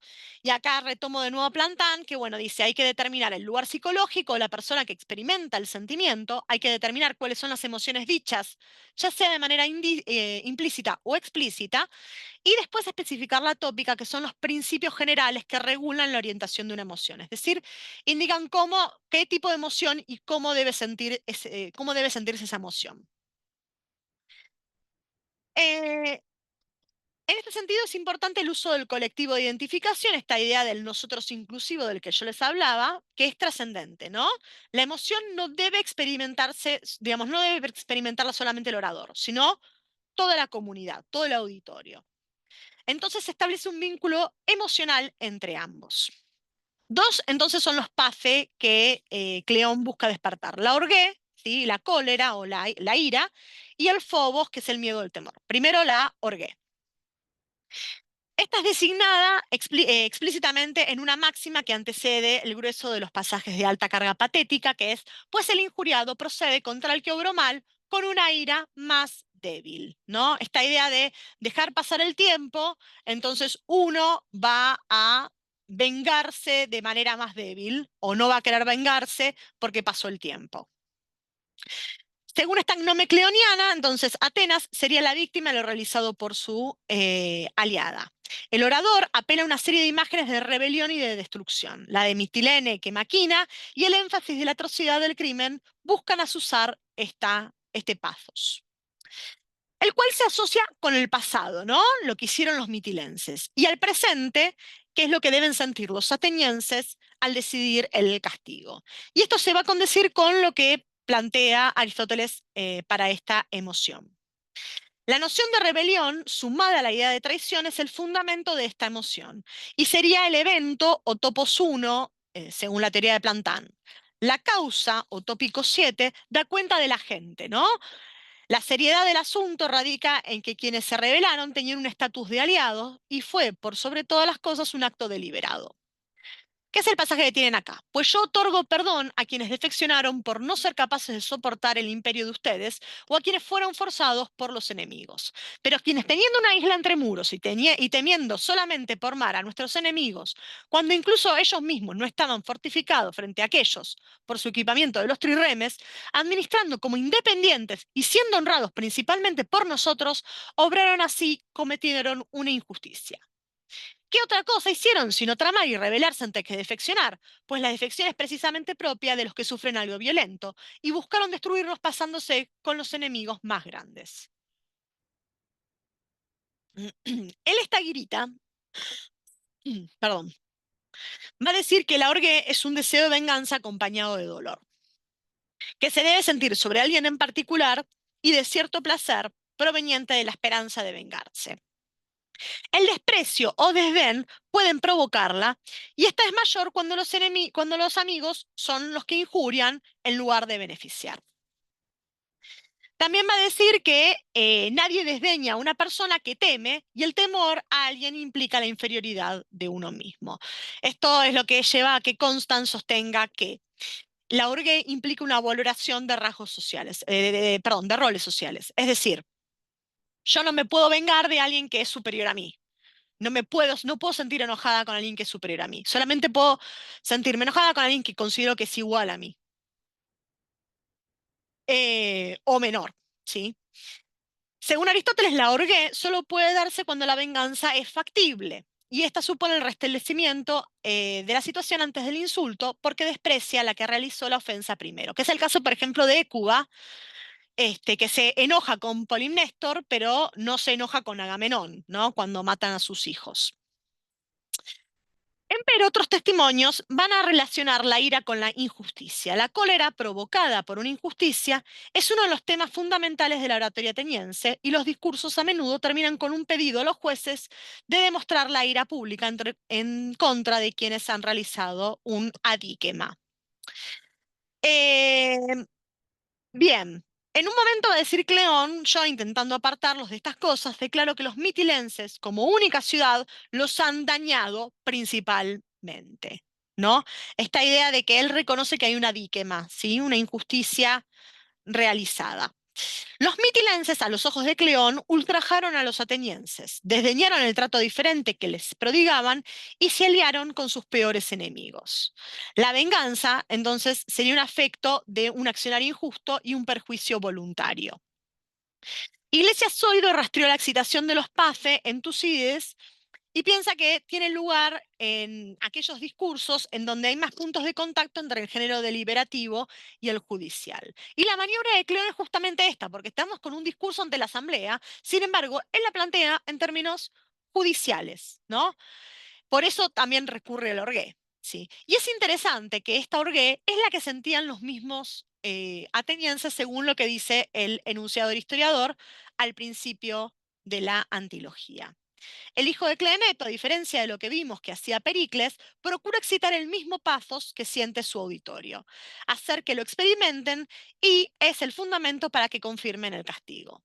Diodoto, en su discurso, que no voy a analizar acá, va a procurar justamente suprimir la orguez y decir, bueno, pensemos en frío y veamos qué es lo que nos conviene. Ahora voy a pasar a Andrócles. Y acá voy a hacer un poco de trampa porque Andrócles es solamente mencionado en 865, que es cuando se da el golpe del 411, y se dice que es asesinado a causa de su demagoguía, ¿no? Que lo tienen aquí. Sin embargo, perdón, me olvidé de decirles. Sin embargo, también dice que Andrócles fue quien más se había aplicado al destierro de Alcibíades, y eso se refiere a hechos que son narrados por Tucídides en el libro 6. Por lo tanto, en realidad voy a trabajar con el libro 6, que si bien no mencionan literalmente a Andrócles, sabemos por el 865 que Andrócles sí participó de la acusación a Alcibíades en el 414. Perdón, 415. 415, 414. Bueno, ¿qué es esta famosa acusación? Esto tiene que ver con la realización de los misterios, aparentemente en lugares donde, ante personas no iniciadas en el culto de los misterios eleusinos y la destrucción de los Hermes, que son unos pilares que tenían la cabeza del dios Hermes y el falo. No se sabe bien qué tipo de mutilación, si fue en las cabezas, en qué tipo de cabeza, podríamos decir de una manera más graciosa, pero se sabe que fueron mutilados. Bueno, esto ocurrió justo antes de que se realizara la expedición a Sicilia. Entonces, básicamente lo que ocurre es que cunde el pánico en la ciudad y se consideran que la mutilación de los Hermes en primer lugar, eh, apuntarían a un supuesto golpe oligárquico. Todo entonces comienza con unas imputaciones, ¿no? No sobre la mutilación de los Hermes, sino sobre otras estatuas y una parodia de los misterios.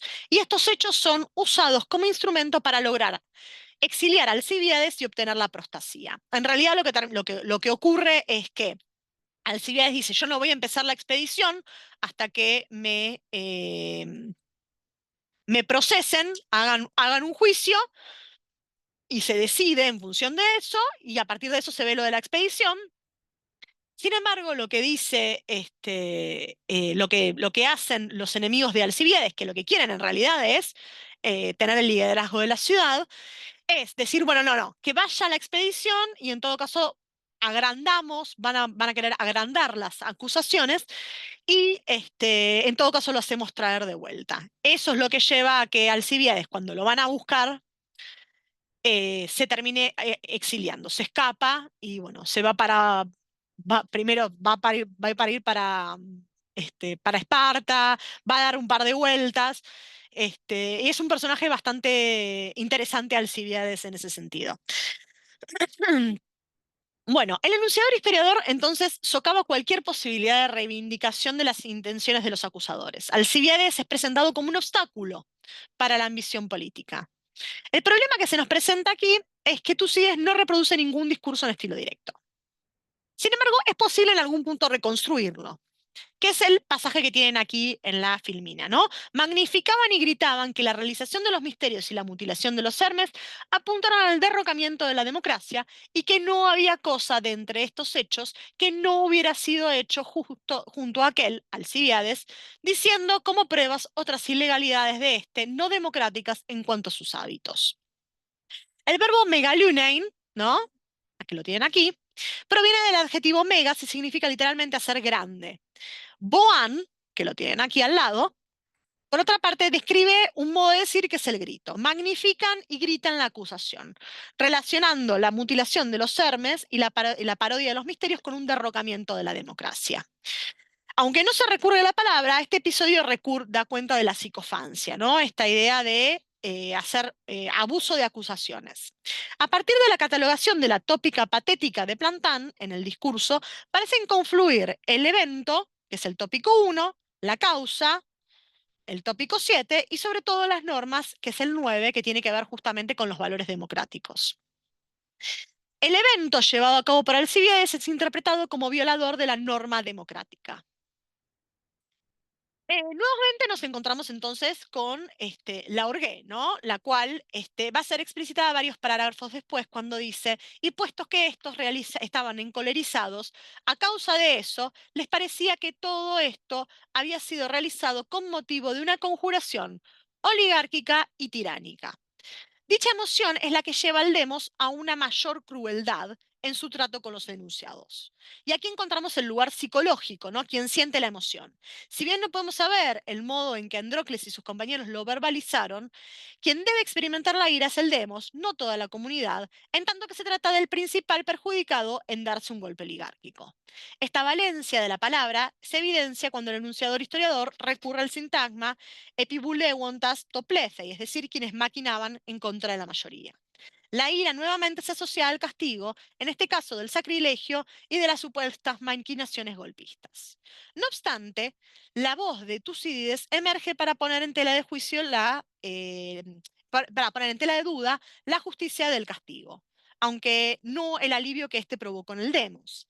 De hecho, los enemigos de Alcíbiades temen que el pueblo se ablande con el Alcmeónida y lo proteja. De allí que prefieren que zarpe y una vez conseguida una acusación más importante, arremeterán contra él. Como Cleón, procuran por mantener avivada la llama de la cólera y en este caso los motivos resultan más que cuestionables, en tanto que persiguen ya no el bien de la comunidad, sino la apostasía.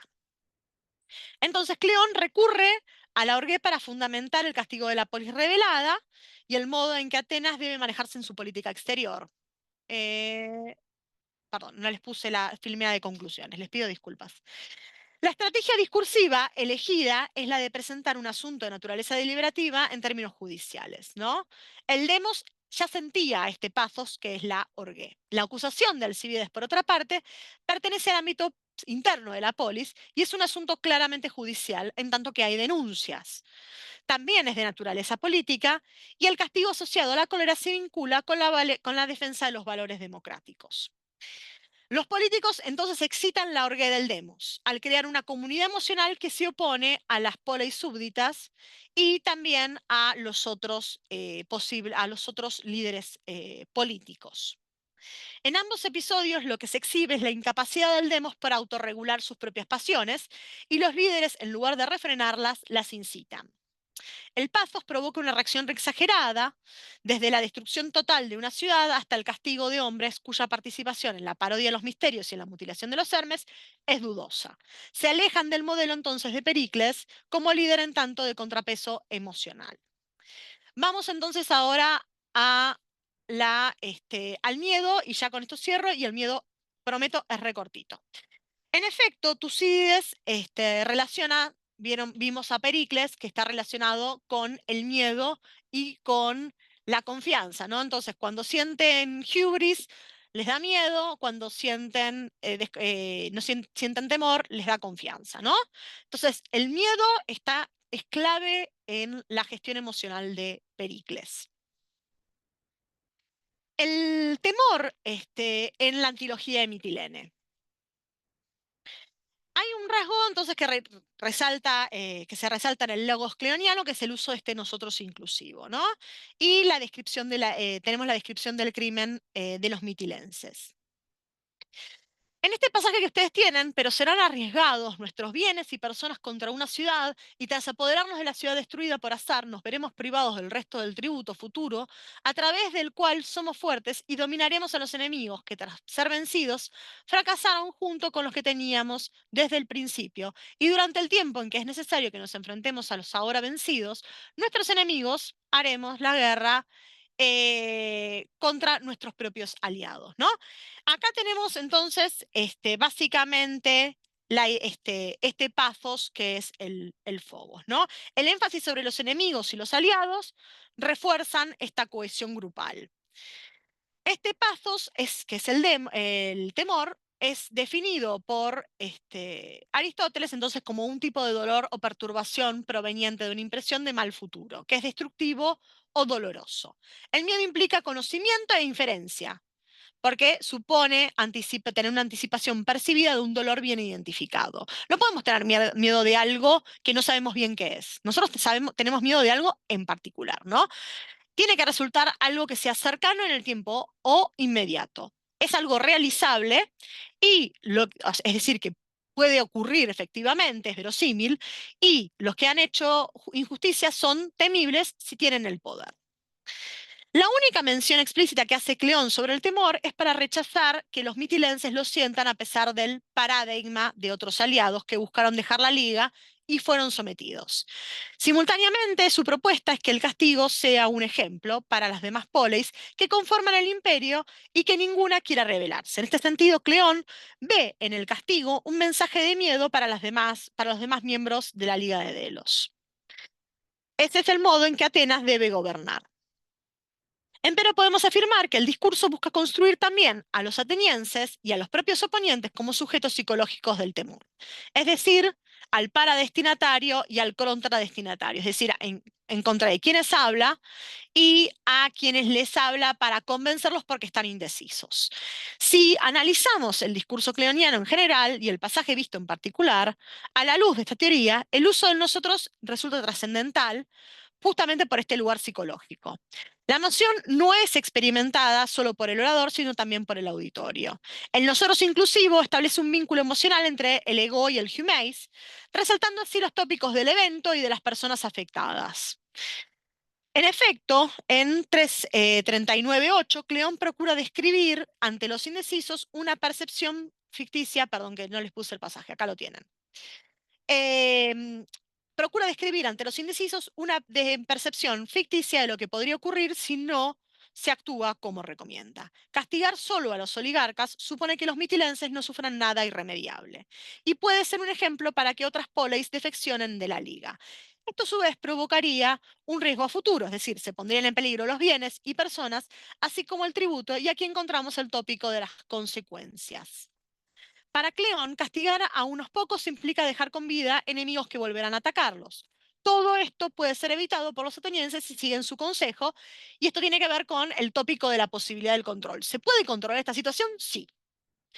Los mitilenses no solo han cometido injusticias, sino que son capaces de volver a hacerlo. Y lo mismo cuenta para las otras poleis. Entonces, acuérdense lo que dijimos que dijo Nussbaum con respecto al miedo, ¿no? Esta idea de esta emoción asocial y narcisista, perdón, que provoca aislamiento y atomización. Va a decir que las palabras del político solo apuntan al bienestar de Atenas, alterizando, othering, a los aliados y súbditos, mostrándolos como enemigos potenciales.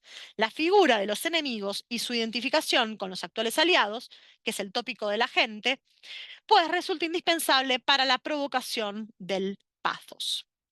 Y por último, hay otro sujeto psicológico, que son los otros oradores, ¿no? Es estúpido, va a decir Cleón, perdón, esto lo va a decir Diodoto, es estúpido si considera que es posible explicar acerca de lo futuro y no invisible de alguna otra manera.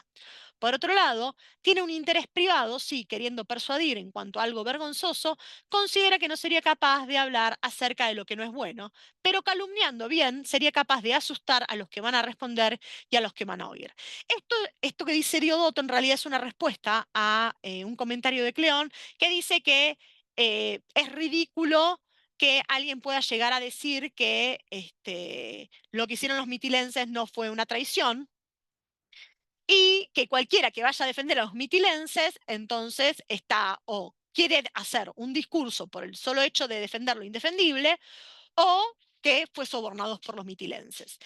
Diodoto entonces lo que está diciendo es que ese tipo de acusaciones provocan asustar, generan miedo entre los oradores. Entonces es en algún punto el discurso de Cleón lo que busca es controlar la palabra del otro y de los otros y realzar la propia. La écplesis, que fíjense que es el verbo que aparece acá, ¿sí? La écplesis suele dar cuenta de un temor paralizante que no permite la acción. Mientras cuestiona la decisión anterior y a su oponente de un modo implícito, Diodoto presenta la calumnia en tanto práctica intimidatoria de los oponentes y del auditorio. Y el temor busca el silencio, ser la única voz. De este modo, hay tres blancos de agresión, ¿no? La asamblea que quiere revisar la decisión, los oponentes de su propuesta, y los mitilenses, y por último, los demás aliados que quieren rebelarse. Coincide entonces con tres sujetos psicológicos y siempre quiere provocar el temor. El discurso de Cleón es uno de temor, aunque esto no se explicite lingüísticamente. Y ahora pasamos a Andrócles. Em, bien, evento parece entonces que yo les dije, la mutilación de los Hermes, parece haber provocado el Phobos en la polis, que se apresta a develar el asunto, ¿no? Y busca en algún punto asegurar la tranquilidad de quienes realizan las denuncias. Ante el pedido de información, unos metecos y servidores denunciaron entonces esta mutilación. Desde un inicio se vincula el asunto de los Hermes con el derrocamiento de la democracia. Fíjense que es el primer pasaje que tienen, ¿no? parecía que era un presagio de la expedición y que se había relacionado con una conjuración al mismo tiempo. El suceso presentado en términos de síntoma de un mal futuro, el cambio de régimen.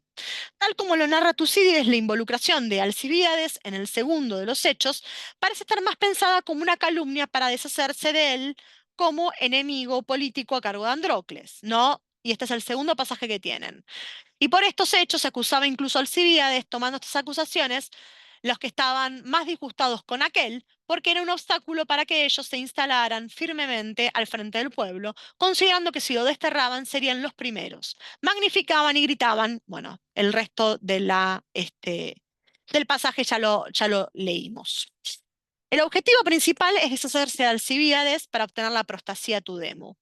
En este sentido, desde la perspectiva tucídidia, la lucha política está puesta en primer plano.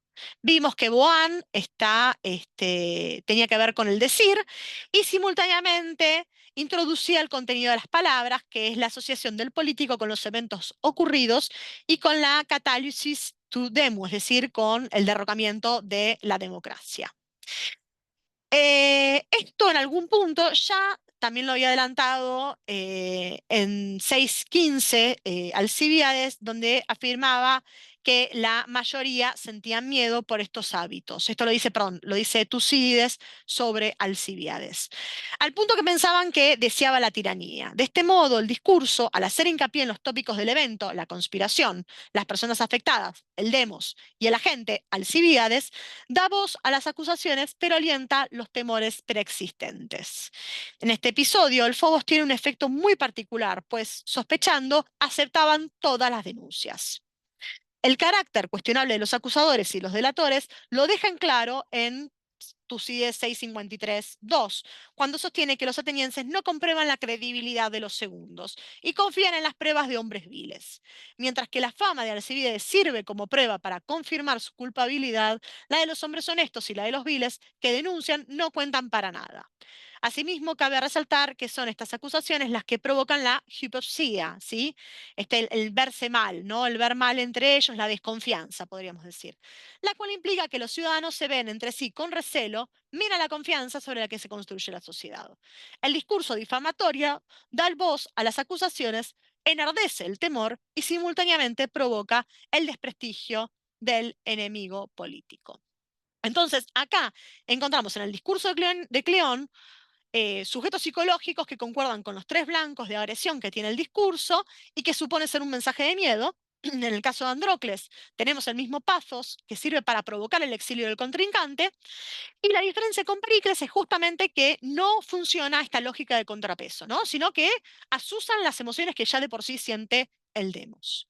Ambos casos presentan una asociación entre el phobos y el desprestigio político, dando voz al temor que busca acallar.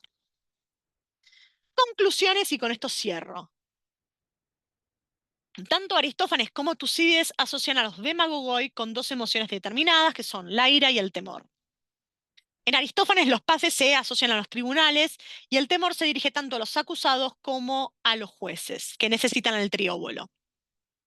En Tucídides se opone, digamos, Tucídides lo que hace es oponer a Pericles a estos demagogoi en cuanto a la gestión emocional, en el sentido de que asusan estas emociones que ya de por sí sienten.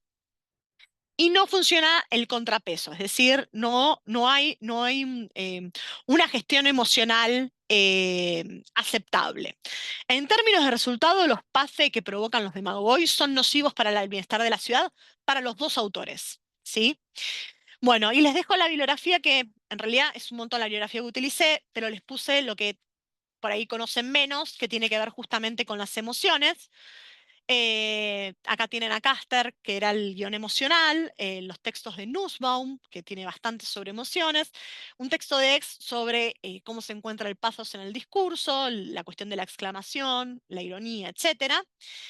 Y aquí, bueno, van a encontrar a Plantin, a Rosenbaum con las comunidades emocionales, el texto de Stearns con la definición de emoción con la, digamos, de la cual yo partí, y bueno, un par de textitos más que por ahí les venía bien. Bueno, muchas gracias por la atención y espero no haberlos aburrido. Muchísimas gracias, Mariana. Felicitaciones. Gracias. Perdón, Me me encanta, extendí un poco de más. no hay problema. Eh, Me encantó, realmente. Me parece emocionante recurriendo a las emociones. Em, Espero que todos los participantes lo hayan disfrutado también, que hayas disfrutado la exposición, por supuesto. Y bueno, abrimos un espacio de intercambios, de preguntas, de comentarios. Así podemos dialogar sobre algunas de las cuestiones que estuvo planteando Mariana. Todos obviamente pueden participar, así que si alguien quiere tomar la palabra, es un momento. No sé, Diego, si querés comenzar. Ah, Silvina, por favor. No, Diego, No, no, primero por él. favor. Bueno, no, nada más que felicitarte, Mariana, por esta exposición contundente, que me abrió un panorama que en cuanto a demagogia yo no estaba tan inserta. Y sí, con respecto a las emociones, coincido totalmente con todo lo que has planteado, con todos los objetivos propuestos, así que nada más que felicitarte. ¿Sí? Muchas gracias, Silvina. Muchas gracias. Me pareció sumamente interesante el comentario respecto de la tribunofilia. O sea, eh, más actual no se encuentra. No, y Eh, además el asusamiento de justo de la ira Totalmente. y del miedo, que la ira es ponerse unos contra otros, y el Ujú. miedo también, y digamos, resaltar digamos, uno podría decir el individualismo, ¿no? Que genera el miedo, me parece que es sumamente contemporáneo. Sí, sí, totalmente. Al compás de la exposición iba pensando, o sea, por ser un agente político también, iba pensando cómo realmente el concepto de Rosenbein, de comunidades emocionales, que son múltiples o varias, no se condice con una sola con una comunidad política, sino que hay muchas comunidades emocionales que, si pensamos en nuestra historia argentina contemporánea, eh, desde hace rato podemos ver que hay varias comunidades emocionales, pero hoy, digamos, no sé, yo por lo menos en mi percepción, hay una flor de piel de las distintas comunidades emocionales muy asusadas por determinadas emociones en concreto, que, que me parece, o sea, me parece un caso totalmente patente para poder comprender algunas de estas cuestiones e inclusive considerar lo que estamos viviendo, no solamente en Argentina, me parece que es algo que excede solamente nuestro país. Eh, por ejemplo, con lo que pasó el otro día con las elecciones en el Parlamento Europeo, cómo nos da nuevas herramientas, quizás, para poder considerar nuestra actualidad. Definitivamente, definitivamente. La cuestión además de cómo una comunidad emocional puede provocar la aparición de otra comunidad emocional en reacción, este, y el antagonismo que se desarrolla, me parece que es interesante. Yo estaba pensando, por ejemplo, bueno, acá voy a hacer comentarios políticos sin ser política, ¿no? Pero en términos descriptivos, pero el uso que tiene el peronismo sobre el amor, ¿sí? Ujú. Se opone claramente a la ira que podemos encontrar en La Libertad Avanza, Sí, por ejemplo. sí. Y ahí para mí hubo justamente una reacción emocional de una comunidad con respecto a la otra, donde en realidad la reacción no se da solamente en términos emocionales, pero la emoción está muy clara y muy patente en el discurso. Sí, y aparte, o sea, no solamente cómo está tan patente en el discurso, sino inclusive cómo se expresa en la gestualidad, digamos. Voy a hacer un comentario un poco tonto, si se quiere, pero recordar algún último acto de Cristina, en tanto líder política, independientemente de lo que cada uno piense de ella, y tener en cuenta las expresiones que se vieron en el Luna Park de Milei, con manifestaciones no solamente verbales, sino gestuales, que son muy diferentes. El No uso del estoy, grito a mí me parece clave. El sí, sí, uso del tal grito cual. me parece clave. Tal Y de cual. O hecho, sea, por las dudas, aclaro, no estoy ponderando nada, o sea, no estoy haciendo una valoración positiva o negativa de ninguno, sino tratando de manifestar o expresar algún tipo de diferencias, y coincido en que el grito es una clave importante. De hecho, el grito es característico de Cleón. Sí. O sea, como demagogos es presentado asociado al grito, asociado a la ira. Entonces, que eso tiene que ver justamente en realidad con una manera de representar la demagogia desde una postura ideológica contraria, porque es eso lo que está pasando. Entonces, Sí. es raro encontrar demagogia en términos positivos. Es muy raro. El caso de Lisias 27, el caso de Isócrates, que ni siquiera Isócrates se condice el uso de demagogia a lo largo de todo su corpus. Tiene que ver, me parece, con que se va consolidando el sentido peyorativo a lo largo del siglo IV, y no es una cuestión de que sea culpa de Aristóteles, sino que en realidad se está dando en el uso. Y a mí me parece que es llamativo que justamente Teofrasto en Caracteres utilice el oligarca, hable del linaje de los demagogos. A mí me parece, o sea, está diciendo, es típico, esto está diciendo, esto es lo típico de los oligarcas. Eso está diciendo. Bueno, en vez de seguir, Diego, ¿querés decir algo? ¿Alguien más quiere comentar algo, por supuesto? Porque Mariana y yo podemos seguir hablando un montón de tiempo. No, yo sé si son puntas, comunicadas o cuestiones que por ahí Se te corta un más poquito, Diego. Sí, se me corta. un Sí. poquito se entrecorta. Bueno, no sé cuál será el problema. ¿Querés Seguramente apagar el video para ver Por las si dudas. dale. no te veo, pero ¿Ahora? sí, ahora ¿Ahora? sí. ¿Me escuchas? Sí, ahora sí. Bien. No, mi observación, consulta, pregunta, no sé cómo definirla, tendría que ver con el pasaje con avispas, cuando marcas esta construcción, esta analogía el, entre Cleón como el domador y los jueces como sus perros de casa, diríamos.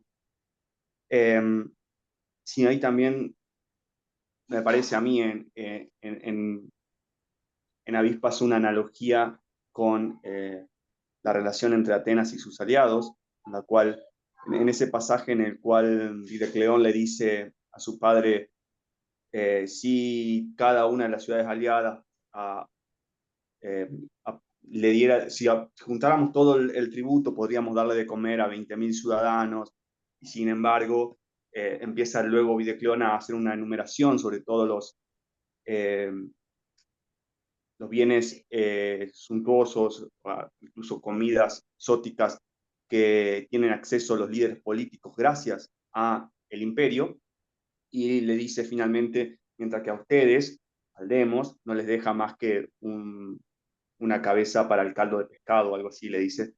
Entonces se establece muy claramente cómo el imperio beneficia a esos líderes políticos y que a los jueces o al DEM o a los ciudadanos que participan en los tribunales populares no le otorgan ningún beneficio. Y me parece ahí que hay una especie de analogía entre la relación de Cleón con los jueces y la del imperio o la de Atenas con sus aliados, la cual también los jueces aparecen asimilados como súbditos, al igual que los aliados.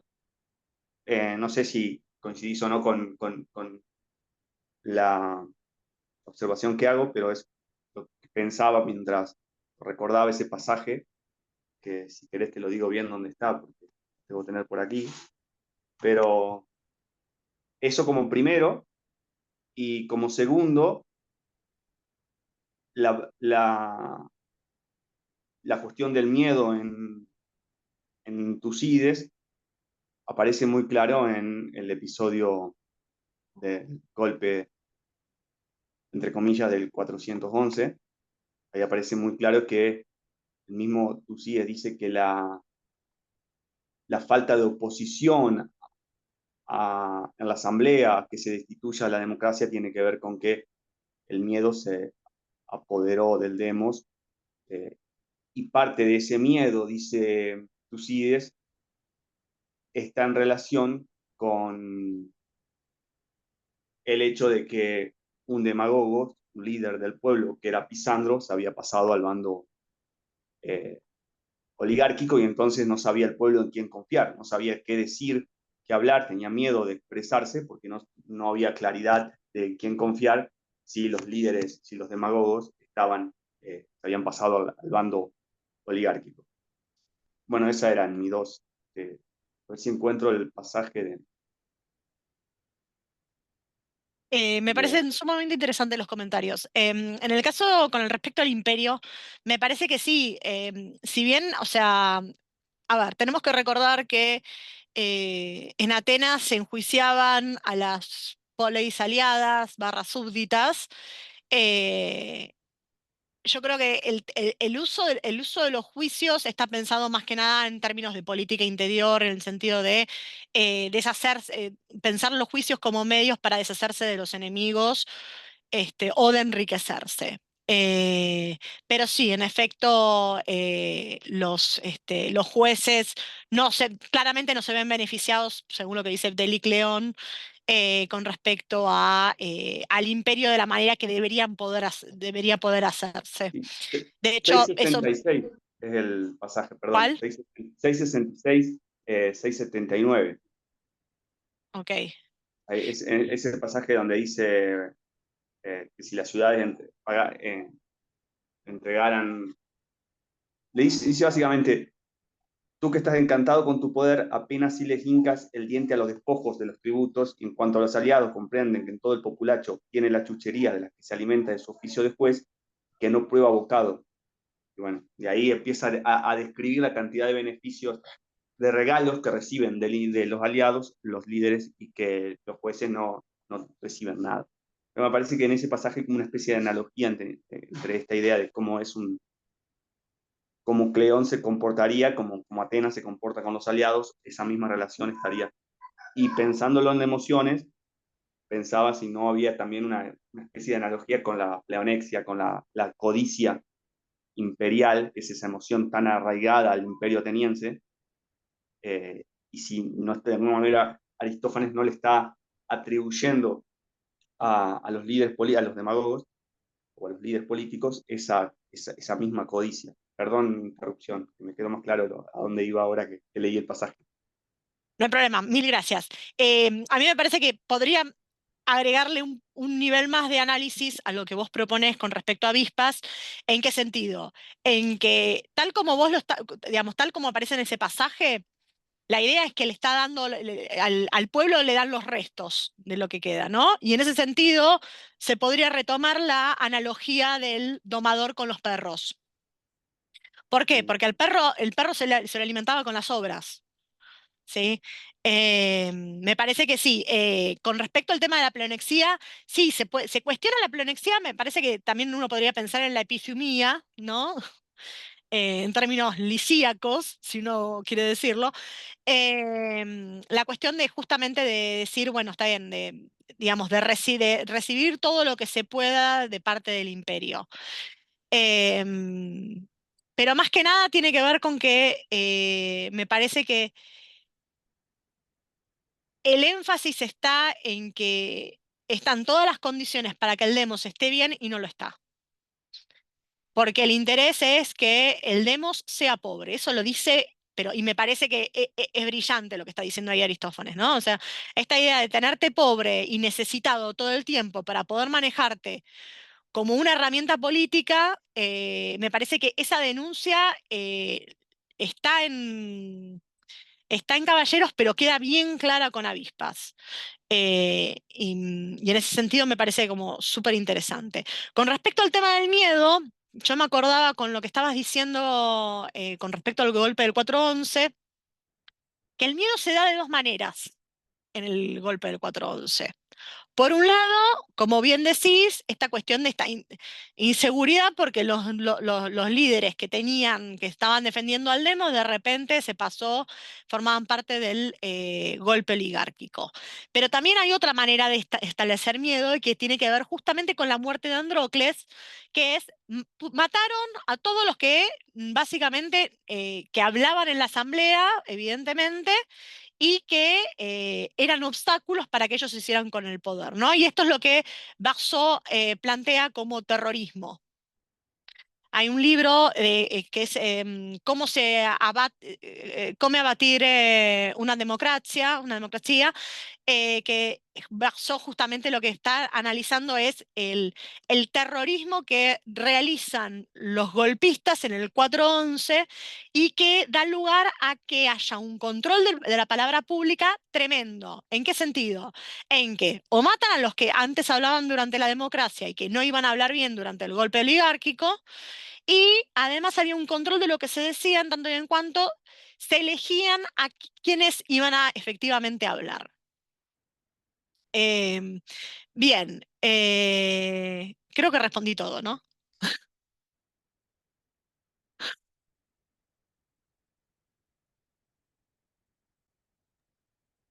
¿Alguien más quisiera hacer algún comentario, una pregunta, acotar algo?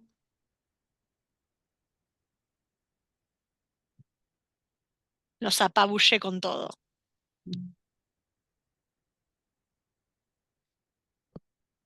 Bueno, hago un breve comentario. Me pareció también muy interesante a lo largo del desarrollo cómo trabajaste la idea de guión emocional de Caster junto con el concepto de comunidades emocionales de Rosenberg.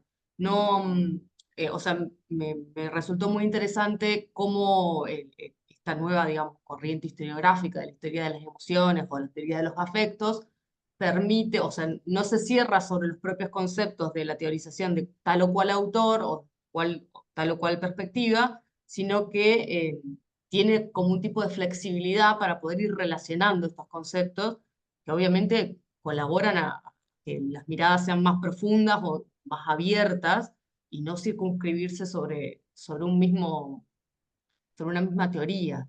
Eso me pareció Sí, muy interesante. en efecto, Rosenbein escribe sobre comunidades emocionales en la Edad Media Sí, para la y Alta Edad Media. Caster, claro, Ujú, y Caster trabaja sobre cultura romana. O sea, estamos hablando de dos periodos sí, completamente distintos, sin embargo, son conceptos que pueden ser aplicados ujú. a otros momentos, ¿no? En ese sentido, me parece que son paradigmáticos los trabajos que plantean. Sí, sí, por ejemplo, sobre el de comunidades emocionales, hay un trabajo de Sandra Gayol respecto a la historia argentina, digamos, a cómo el peronismo construye comunidad emocional tras la muerte de Evita. Eh, entonces, evidentemente es un concepto que trasciende, digamos, el área temática para el cual fue pensado, si se quiere, sino que tiene esa flexibilidad y esa posibilidad de resignificación. Eso me parece muy interesante, porque leí el trabajo de Rasenbein, pero no había leído el de Caster, y el otro día me topé con el de Sandra Gayol, y dije, ah, qué interesante esto, qué buena herramienta. Sí, la verdad es que nosotros empezamos, esto más que nada fue por el trabajo que hicimos en el UGOSIT, que estamos Ujú, haciendo, termina este año, que hicimos todo un periodo de bibliografía que uno podría decir que sirviera como herramientas para poder pensar las emociones, ujú. independientemente del periodo, del autor que trabajáramos o de la emoción que trabajáramos. Y la verdad es que en ese sentido a mí me resultaron bastante útiles. El de comunidad emocional me encantó porque, bueno, nada, lo trabajo con Licia, lo trabajo con Aristófanes, lo trabajo también con Tucídides. Fui pasando de autor en autor y la verdad es que se mostraron como herramientas útiles. Sí, yo hace un tiempito que vengo pensando justamente en trabajar el concepto de Rasenbein para lo que trabajo con Plutarco, valga la redundancia. Así que sí, me pareció también tu trabajo un buen ejemplo de cómo poder trabajar con el concepto desde otro lugar que yo no lo estaba pensando, por ejemplo. Entonces, Voy a querer leer lo que escribas. te agradezco mucho por eso. ¿Eh? No, no, no. Voy a querer leer. Sí, sí, sí. Bueno, gracias. ¿Alguna otra persona quiere hacer algún comentario?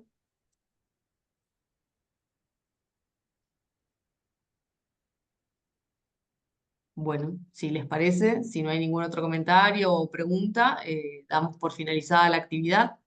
Les agradecemos a todos los presentes el haber participado, especialmente a Mariana por haber dado la clase abierta y haberla hecha tan interesante y tan dinámica, y utilizando 3 corpus distintos, o sea, el corpus lisíaco, un fragmento del corpus aristofánico y del corpus tucídido.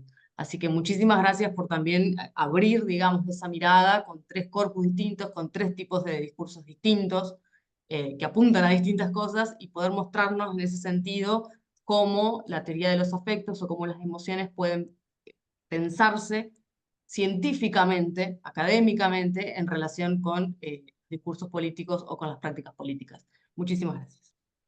Muchas gracias a ustedes, gracias, Majo. Gracias a todos por los que estuvieron aquí, que me escucharon.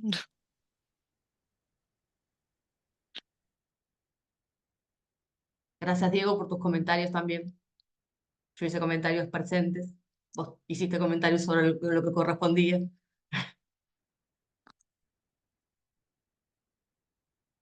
Bueno, espero volver a encontrar, que nos volvamos a encontrar en una próxima actividad de Junio Clásico o en algún otro evento académico que nos encuentre, para la redundancia, estoy redundante el día de hoy. Así que espero Recordarle, ver. Majo, recordar que la próxima actividad es en octubre, que En todavía octubre. que lo dará la profesora Silvina del Bueno, que todavía no está confirmado el horario ni la fecha, pero estén atentos. Cuando lo tengamos, haremos la difusión, de la actividad. Pertinente. Perfecto. Muchísimas gracias a todos. Nos vemos pronto. Gracias. Chao, chao. Hasta luego.